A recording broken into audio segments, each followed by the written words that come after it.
আমরা আজকে তোমাদের সাথে আলোচনা করব তোমাদের মাধ্যমিক এবিটিএ টেস্ট পেপারের পেজ নাম্বার 421-এর শর্ট প্রশ্নের সঠিক উত্তরগুলো। তার আগে তোমরা যারা আমাদের চ্যানেলে নতুন আছো অবশ্যই চ্যানেলটিকে সাবস্ক্রাইব করে পাশে থাকা বেল আইকনটি প্রেস করে রেখো।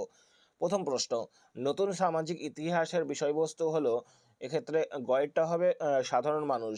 পরের প্রশ্ন, সমাজবিজ্ঞানের চর্চায় নারী ইতিহাস 1960-এর দশকে শুরু হয়, কয়েকটা হবে ফ্রান্সে।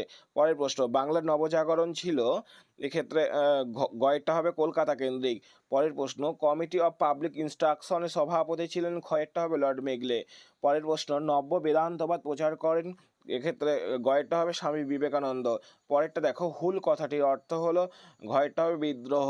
পরের প্রশ্ন, সন্ন্যাসী বিদ্রোহের একজন নেতা হলেন, এক্ষেত্রে গয়েরটা হবে ভবানী পাঠক।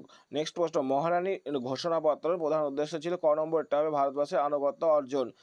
নেক্সট প্রশ্ন দেখো আছে, গোরা উপন্যাসটি রবীন্দ্রনাথ উৎসর্গ করেন, গয়ের নম্বর হবে রথীন্দ্রনাথ ঠাকুরকে।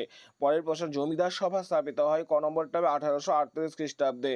নেক্সট প্রশ্ন, পঞ্চানন কর্মকার ছিলেন একজন কয়েকটা বাংলা হরফ নির্মাণ বিশেষজ্ঞ। পরের প্রশ্ন, কলকাতা বিজ্ঞান কলেজ প্রতিষ্ঠিত হয়, এক্ষেত্রে গয়েরটা হবে 1914 খ্রিস্টাব্দে। পরের প্রশ্ন, বাবা রামচন্দ্র কৃষক আন্দোলনের নেতৃত্ব দিয়েছিলেন, উত্তর হবে খ নম্বরটা যুক্তপ্রদেশে। পরের প্রশ্ন, বঙ্গভঙ্গ সিদ্ধান্তকে গভীর জাতীয় বিপর্যয় আখ্যা দেন, গ নম্বরটা হবে সুরেন্দ্রনাথ বন্দ্যোপাধ্যায়। পরেরটা দেখো, নিখিল ভারত ট্রেড ইউনিয়ন কংগ্রেস প্রতিষ্ঠিত হয়, এক্ষেত্রে ক্ষয়টা হবে 1920 খ্রিস্টাব্দে। পরের প্রশ্ন, সখী সখী সমিতি গঠন করেন, ক নম্বরটা হবে স্বর্ণকুমারী দেবী।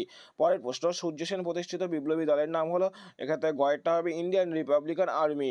পরেরটা দেখো, গান্ধীজি দলিতদের নামকরণ করেন, কয়েকটা হবে হরিজন। পরেরটা দেখো, ট্রেন টু পাকিস্তান গ্রন্থটির লেখক হলেন, এক্ষেত্রে গয়েরটা হবে খুশবন্ত সিং। পরের প্রশ্ন, রাজ্য পুনর্গঠন কমিশনের সভাপতি ছিলেন, এক্ষেত্রে ঘয়টা হবে ফজল আলী। এবার এসে কেউ প্রশ্নগুলো দেখো, বাংলা কীর্তনের প্রবক্তা কে ছিলেন, উত্তরে বাংলা কীর্তনের প্রবক্তা ছিলেন পরমহংস যোগানন্দ। পরমহ উনেশ্বর দন্তস্ব পরমহংস যোগানন্দ, অন্তর্জয়কার গয়াকার দন্তন দন্ত নয় দয়ে, পরমহংস যোগানন্দ। পরেরটা, মধুসূদন গুপ্ত কে ছিলেন, মধুসূদন গুপ্ত ছিলেন একজন চিকিৎসক, যিনি কলকাতা মেডিকেল কলেজে প্রথম সব ব্যবচ্ছেদ করেন। পরের প্রশ্ন, কত খ্রিস্টাব্দে চম্পারণ কৃষি বিল পাস হয়, 1917 খ্রিস্টাব্দে চম্পারণ কৃষি বিল পাস হয়।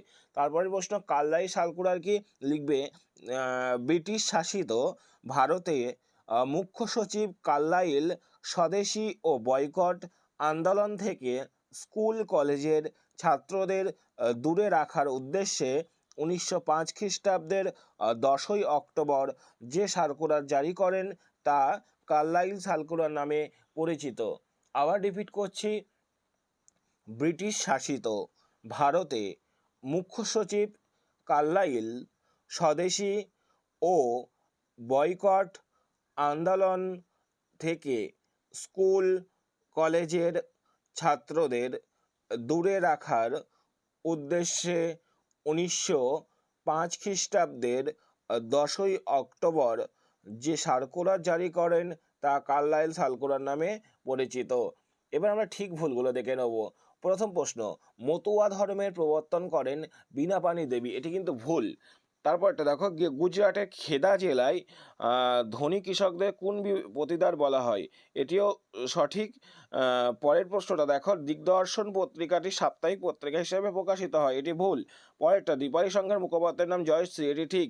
এবার স্তম্ভ মিলাপগুলো দেখো, কয় স্তম্ভে আছে শ্রীরামপুর মিশন, খ স্তম্ভে তিনটা হবে উইলিয়াম কেরি, ক স্তম্ভে আছে চৈত্র মেলা, খ স্তম্ভে চারটা হবে নবগোপাল মিত্র, ক স্তম্ভে আছে ভারত সভা, খ স্তম্ভে দুয়েরটা হবে সুরেন্দ্রনাথ বন্দ্যোপাধ্যায়, ক স্তম্ভে আছে বসু বিজ্ঞান মন্দির, খ স্তম্ভে একেরটা হবে জগদীশচন্দ্র বসু। আমরা এবার দেখে নেব বিবৃতিগুলো। প্রথম বিবৃতি বলেছে, শিক্ষিত মধ্যবিত্ত বাঙালিরা মহাবিদ্রোহ থেকে দূরে ছিল, এক্ষেত্রে ব্যাখ্যা 3 হবে, তারা ইংরেজ শাসনের সুফলগুলি ভোগ করেছিল বলে। পরের প্রশ্ন, সরলা দেবী চৌধুরানী লক্ষ্মীর ভাণ্ডার প্রতিষ্ঠা করেন, এক্ষেত্রে ব্যাখ্যা 3-এরটা হবে, স্বদেশি পণ্য বিক্রির জন্য আন্দোলনকারী মহিলাদের সাহায্য, এটা পুরোটা অ্যাপ্রোপ্রিয়েট হবে না, তোমাদের আগে সেটা আলোচনার সময় বলেছি ডিটেলসে। এটা ব্যাখ্যা 3-এরটা হবে, স্বদেশি পণ্য বিক্রির জন্য।